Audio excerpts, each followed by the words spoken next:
శ్రీరామచంద్రాయ నమః. శ్రీ సీతారామాభ్యాం నమః. శ్రీమద్ వాల్మీకి రామాయణము యుద్ధకాండము 41వ సర్గము. రావణుని దెబ్బతీసి తిరిగి వచ్చిన సుగ్రీవుని ఎడ శ్రీరాముడు వాత్సల్యమును ప్రకటించుట.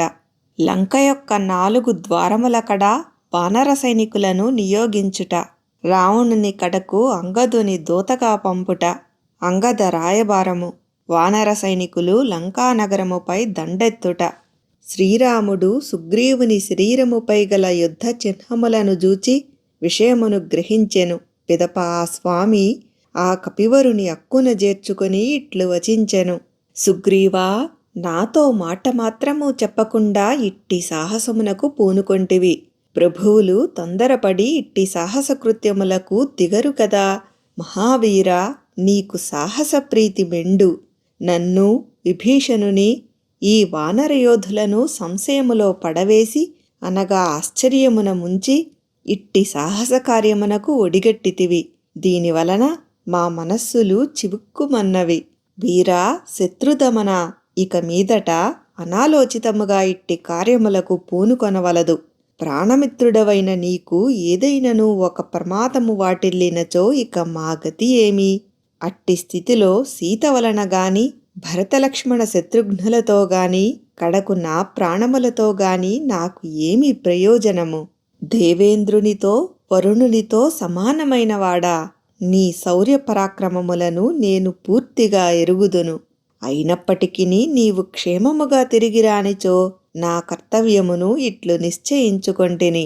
రావణుని అతని పుత్రులను బలములను రణరంగమున హతమార్చి లంకకు విభీషణుని ప్రభువుగా చేయదలచితిని. మహాబలశాలి అట్లే కోసల రాజ్యమును భరతునకు అప్పగించి నా దేహమును చాలింపదలచితిని. ఇట్లు పలుకుచున్న రామునకు సుగ్రీవుడు ఈ విధముగా ప్రత్యుత్తరమిచ్చెను. రఘువీరా, నా పౌరుషము మాట అటుండనిమ్ము. నేను నీ మిత్రుడను, అనగా నీ దాసుడను అయ్యును. నీ భార్యయగు సీతాసాధ్విని అపహరించిన ఆ దుష్టరావణుని చూచియు ఎట్లు సహించి ఉండగలను? వినయముతో ఇట్లు నుడివిన సుగ్రీవుని అభినందించి శ్రీరాముడు సుగుణ సంపన్నుడైన లక్ష్మణునితో ఇట్లనెను. సౌమిత్రి, చల్లని నీటితో ఒప్పుచున్న జలాశయములు, మధుర ఫలములతో సుసంపన్నమైన వృక్షములు గల వనములలో నిలిచి ఈ అపార సేనను తగు విధముగా విభజించి యోధుల ఆధీనములో నుంచి చక్కని వ్యూహరచనతో యుద్ధమునకు ఉద్యుక్తల మగుదము. లక్ష్మణ, భయంకరములైన అపశకునములు కనపట్టుచున్నవి. ఇవి లోకక్షేమును, మహావీరులైన భల్లూక వానరయోధులు, రాక్షస ప్రముఖులు మొదలగు వారి వినాశనమును సూచించుచున్నవి. అకారణముగా పెనుగాలులు వీచుచున్నవి. భూమి కంపించుచున్నది. పర్వత శిఖరములు చెలించుచున్నవి. మహావృక్షములు నేలగూలుచున్నవి. మేఘములు క్రూర స్వభావము గల డేగలు మొదలగు పక్షుల వలె ఉప్పుచూ కర్ణ కఠోరముగా ధ్వని చేయుచున్నవి. అవి రక్తముతో మిశ్రితములైన జలములను భయంకరముగా వర్షించుచున్నవి. రక్తచందనము వలె ఎరుపెక్కియున్న సాయం సంధ్య దారుణముగా కనపట్టుచున్నది. ఇది సూర్యమండలము నుండి జ్వలించుచున్న అగ్నికణములను వెదజల్లుచున్నది. భీకరములగు క్షుద్ర మృగములు, పక్షులు దైన్యముతో సూర్యునకు ఎదురుగా నిలిచి దీనాలాపములను చేయుచున్నవి. ఆ అరుపులు భీతిని గొలుపుచున్నవి. చంద్రుడు రాత్రివేళ మసకబారి చల్లదనమునకు మారుగా సంతాపమును గుర్చుచున్నాడు. ప్రళయకాలమునందువలే ఆ శశాంకుని అనగా చంద్రుని కిరణముల అంచులు నల్లని ఎర్రని రంగులను కలిగియున్నవి. సూర్యుని బింబము చుట్టూను గల ఎర్రని కాంతి వలయము చిన్నదై భీకరముగానున్నది. ఇది ప్రళయకాలము వలె అశుభ సూచకము. సూర్యమండలమునందు నల్లని చిహ్నము కనబడుచున్నది. లక్ష్మణ, నక్షత్రములు ఎప్పటి వలె మిలమిలలాడుటలేదు.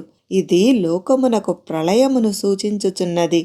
కాకులు, డేగలు, గ్రద్దలు ఆకాశము నుండి క్రిందికి వాలి భూమిపై గుంపులు కట్టియున్నవి. నక్కలు అశుభములను సూచించుచు పెద్దగా కూయుచున్నవి.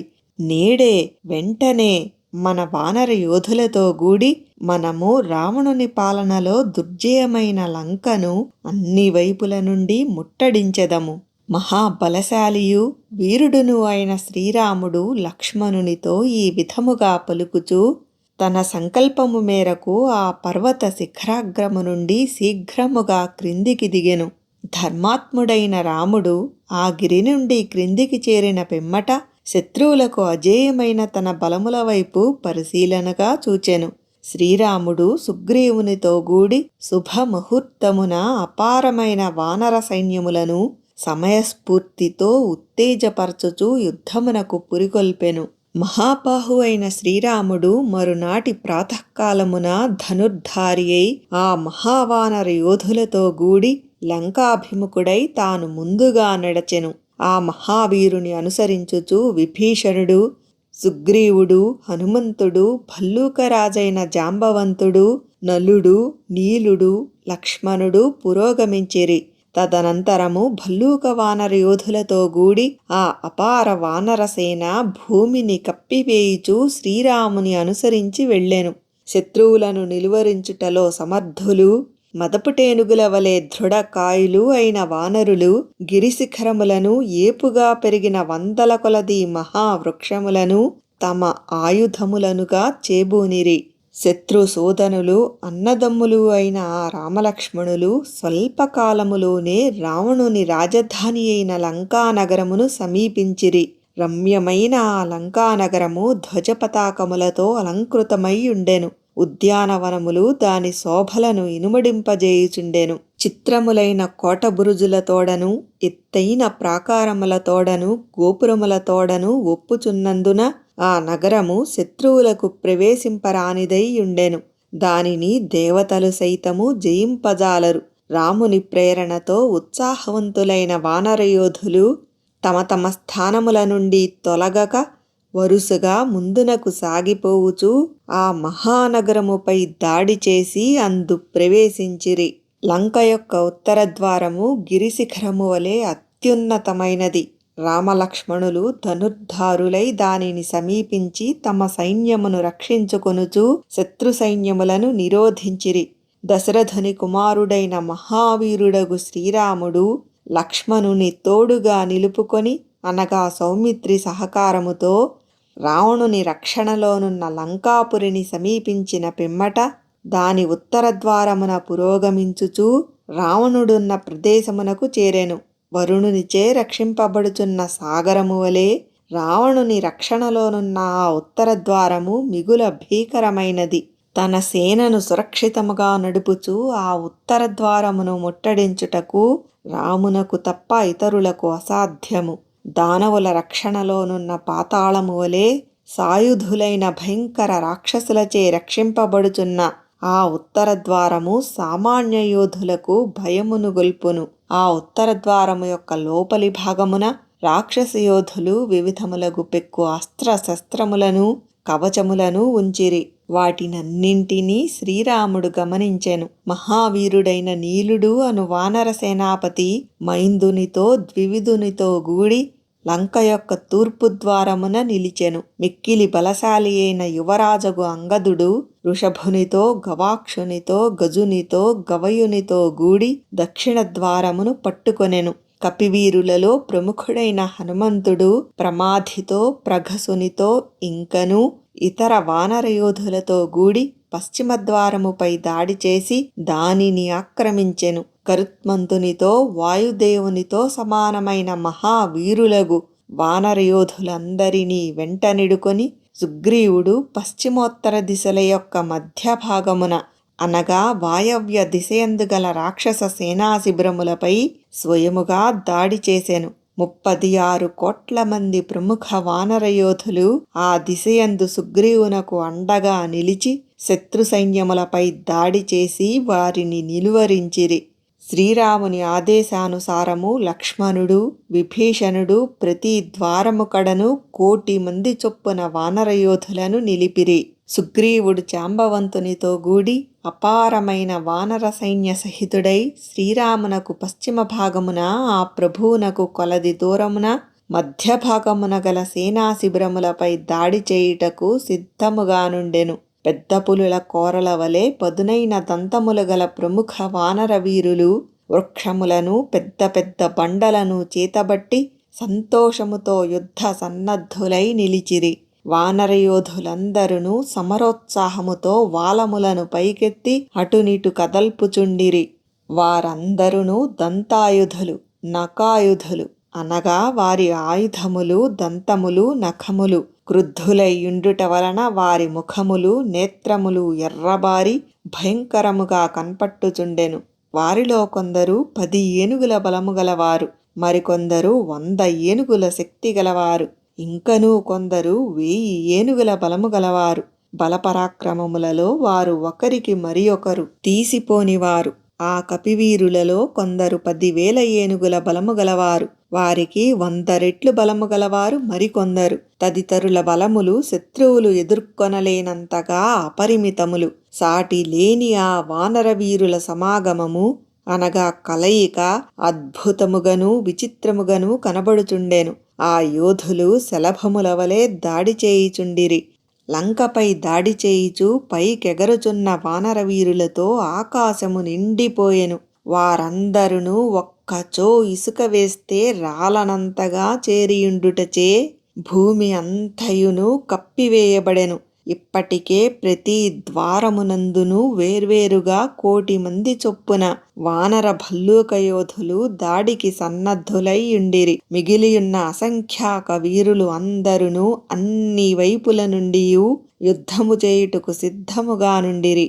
ఆ వానర వీరులెల్లరును నలువైపుల నుండియూ చీమ దూరుటకును వీలులేనంతగా ఆ త్రికూట పర్వతమును చుట్టియుండిరి. ఇంకను 1,000 మంది వానరయోధులు ఆ లంకానగరమును ఆక్రమించియుండిరి. బలశాలులైన వానరులు వృక్షములను చేతబట్టి అన్ని వైపుల నుండియూ లంక చుట్టూను చేరియున్నందున ఆ నగరమున ప్రవేశించుటకు వాయువునకును సాధ్యముగాకుండెను. నల్లని మేఘముల వలె భయంకరాకారులు, ఇంద్రుని ఎంతటి పరాక్రమవంతులు అయిన వానరులు హఠాత్తుగా వచ్చి మీదబడుటచే రాక్షసులెల్లరునూ ఆశ్చర్యచకితులైరి. కోట్ల కొలది వానరులు లంకపై విరుచుకొని పడుచు చేసిన కోలాహల ధ్వనులు కట్టలు త్రెంచుకొని పొంగి పొరలుచున్న సముద్రము యొక్క జలఘోషలను స్ఫురింపజేసెను. వానరుల యొక్క మహా కోలాహల ధ్వనులకు లంకయందలి ప్రాకారములు, సింహద్వారములు, కొండలు, వనములు, అడవులు మొదలగునవి అన్నియును ఒక్కసారిగా చెలించిపోయెను. రామ లక్ష్మణ సుగ్రీవుల పర్యవేక్షణలోనున్న వానర సైన్యము సురాసురులందరూ గుంపుగట్టుకుని వచ్చినను వారికి జయింపశక్యముగానిదై యుండెను. శ్రీరాముడు రాక్షసులను వధించుటకై అనగా జయించుటకై ఈ విధముగా వానరయోధులను తగిన స్థానములలో నిలిపెను. పిదప ప్రభువు అనంతర కర్తవ్యములను గూర్చి తెలుసుకొనదలచిన వాడై మంత్రులతో పలు విధములుగా చర్చించెను.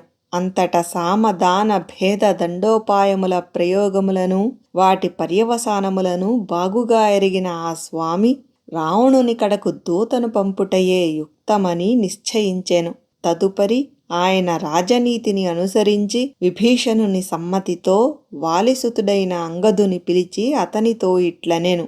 కార్యదక్షుడవైన కపివర, నీవు అవలీలగా ప్రాకారములను లంఘించి లంకలో ప్రవేశించి నిర్భయముగా రావణుని కడకు వెళ్ళుము. ఆ దశగ్రీవునితో నా మాటలుగా ఇట్లు పలుకుము.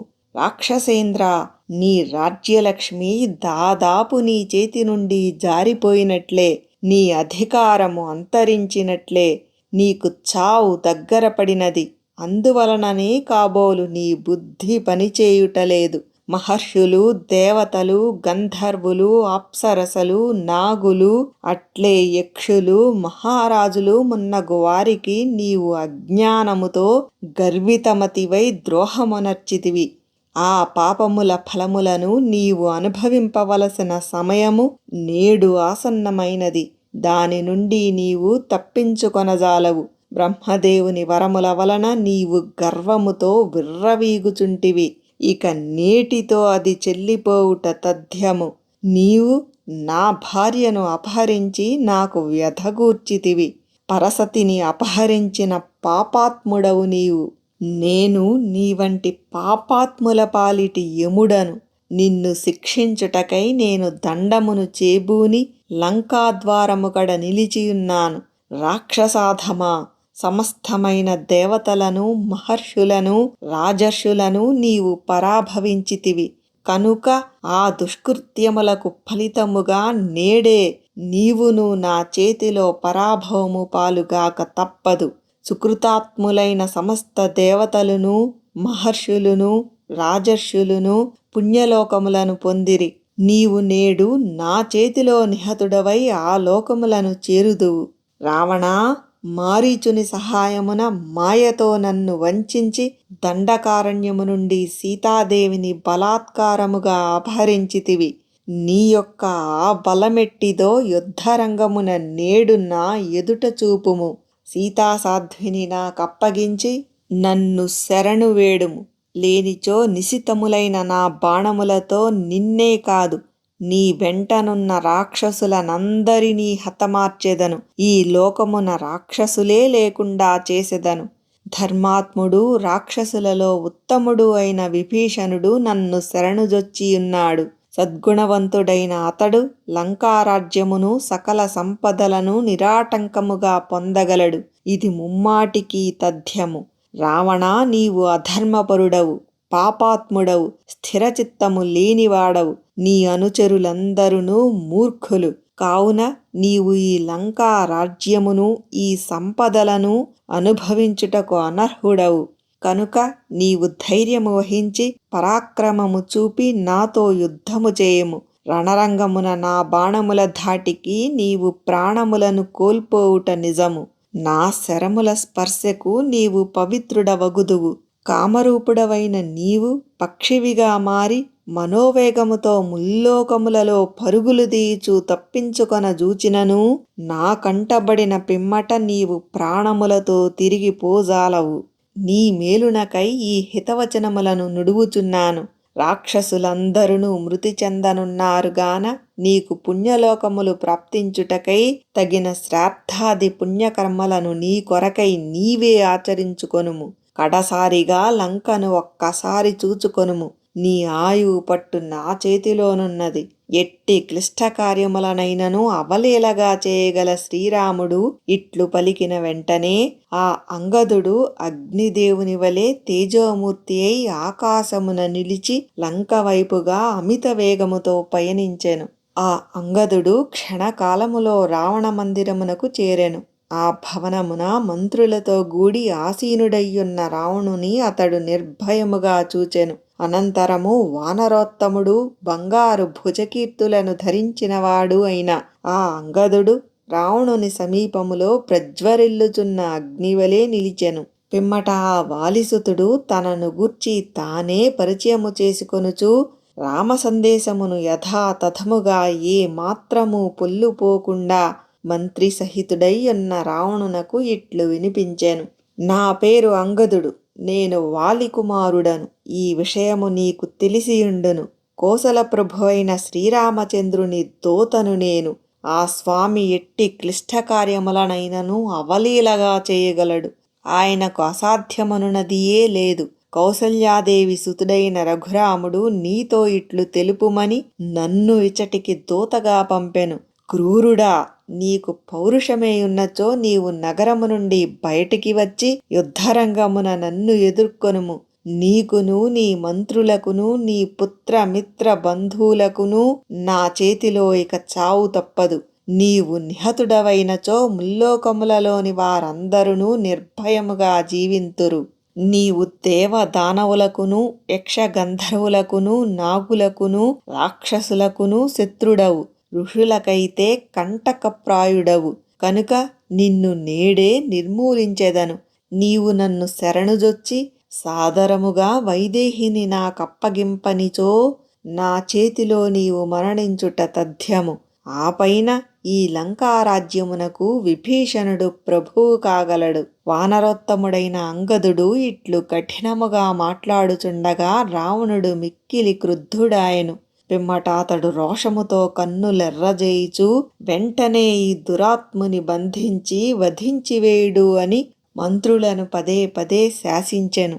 మండుచున్న అగ్నివలే చిటపటలాడుచున్న రావణుని యొక్క ఆజ్ఞను వినినంతనే భయంకరులైన 4 రాక్షసులు ఆ అంగదుని పట్టుకొనిరి. అంతట తారాసుతుడు, మిక్కిలి ధైర్య సాహసములు గలవాడు, వీరుడు అయిన అంగదుడు అచటి రాక్షసగణముల ఎదుట తన బలపరాక్రమములను చూపదలచిన వాడై వారికి ఏమాత్రము అడ్డు చెప్పక తనకు తానే పట్టువడెను. అంతటా అతడు తన బాహువులను పట్టుకొనియున్న ఆ రాక్షసులను పక్షులను వలె తన చంకలలో ఇరికించుకొని పర్వతము వలె ఉన్నతమైన ఆ ప్రాసాదము మీదికి ఎగిరెను. పిమ్మట ఆ అంగదుడు అంతరిక్షము నుండియే ఆ 4 రాక్షసులను బలము కొలది విసరివేశెను. వెంటనే వారు ఆ రాక్షసరాజు చూచుచుండగనే నేల కరచుకొనిరి. అనంతరము మిగుల ప్రతాపశాలి అయిన వాలిపుత్రుడు గిరిశిఖరము వలె మిక్కిలి ఎత్తైన రావణుని ప్రాసాద గోపురమును చూచెను. వెంటనే అతడు ఆ గోపురముపై నిలిచెను. పూర్వము దేవేంద్రుని వజ్రాయుధము దెబ్బకు హిమవత్పర్వత శిఖరము వలె అతని పాదముల తాకిడికి ఆ గోపురము రావణుడు చూచుచుండగనే బ్రద్దలాయెను. ఆ విధముగా వాలిసుతుడు ప్రాసాదము యొక్క శిఖరమును భగ్నమునర్చి మీసము దువ్వుచూ తన బల పౌరుషములను ప్రకటించి బిగ్గరగా సింహనాదమునర్చి ఆకాశమునకు ఎగిరెను. అంగదుడు ఈ విధముగా రాక్షసులను ముప్పు తిప్పలు పెట్టి వానర ప్రముఖుల మధ్యన ఉన్న శ్రీరాముని ప్రక్కన నిలిచెను. అంగదుని రాకతో కపివరులందరూ సంతోషముతో పొంగిపోయిరి. అంగదుడు ఇట్లు తన ప్రాసాదమును బ్రద్దలు కావించినందులకు రావణుడు మిగుల క్రుద్ధుడాయెను. ఇక తనకు మరణము ఆసన్నమైనట్లు తలంచుచూ అతడు ఒక్కసారిగా పెద్ద పెద్ద నిట్టూర్పులు విడిచెను. తమ యువరాజు రాకతో సంతుష్టులైన పెక్కుమంది వానరులు ఉత్సాహముతో కోలాహల ధ్వనులు చేయుచుండగా వారి మధ్యనున్న శ్రీరాముడు అంగదుని వైఖరిని చూచి విషయములను గ్రహించెను. పిదప ప్రభువు శత్రువును అనగా రావణుని వధించుట అనివార్యమని తలంచి యుద్ధమునకే నిర్ణయించుకొనెను. వానరోత్తముడు పర్వతము వలె మహోన్నతుడు మహావీరుడు అయిన సుషేనుడు కామరూపులైన పెక్కుమంది వానరులతో కూడియుండెను. శత్రువులకు అజేయుడైన సుషేనుడు తమ ప్రభువగు సుగ్రీవుని ఆజ్ఞను అనుసరించి అనగా లంకానగరము యొక్క 4 ద్వారముల కడనున్న తమ వానర ప్రముఖుల నుండి సమగ్ర సమాచారమును సేకరించుటకై చంద్రుడు నక్షత్రములను వలె ఆ 4 ద్వారములను పదే పదే చుట్టి వచ్చెను. సముద్రము యొక్క దక్షిణ తీరము నుండి లంకానగరము వరకు విడిసియున్న 100 అక్షౌహిణీల వానర యోధులను గాంచి ధీరులైన కొందరు రాక్షసులు మిగుల ఆశ్చర్యపడిరి. పిరికివారు భయముతో వణికిపోయిరి. సమరోత్సాహము గల కొందరు రాక్షసులు గర్వితులై సంతోషముతో పొంగిపోయిరి. అగట్టల నుండి ప్రాకారము వరకు గల మధ్యప్రదేశమంతయును వానర యోధులతో క్రిక్కిరిసిపోయెను. అంతేగాక ప్రాకారము మీద గూడ కపివరులు నిండియుండుటచే అది మరి ఒక ప్రాకారమా ఎనున్నట్లు తోచుచుండెను. ఈ దృశ్యములను గాంచిన రాక్షసులలో దైన్యము ఆవరించెను. ఫలితముగా రాక్షసులెల్లరునూ భయభ్రాంతులకు లోనై హాహాకారములు చేయసాగిరి.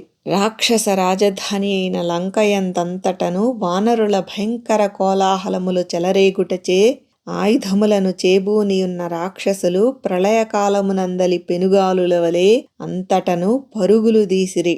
వాల్మీకి మహర్షి విరచితమై ఆదికావ్యమైన శ్రీమద్ రామాయణమునందలి యుద్ధకాండమునందు ఇది 41వ సర్గము.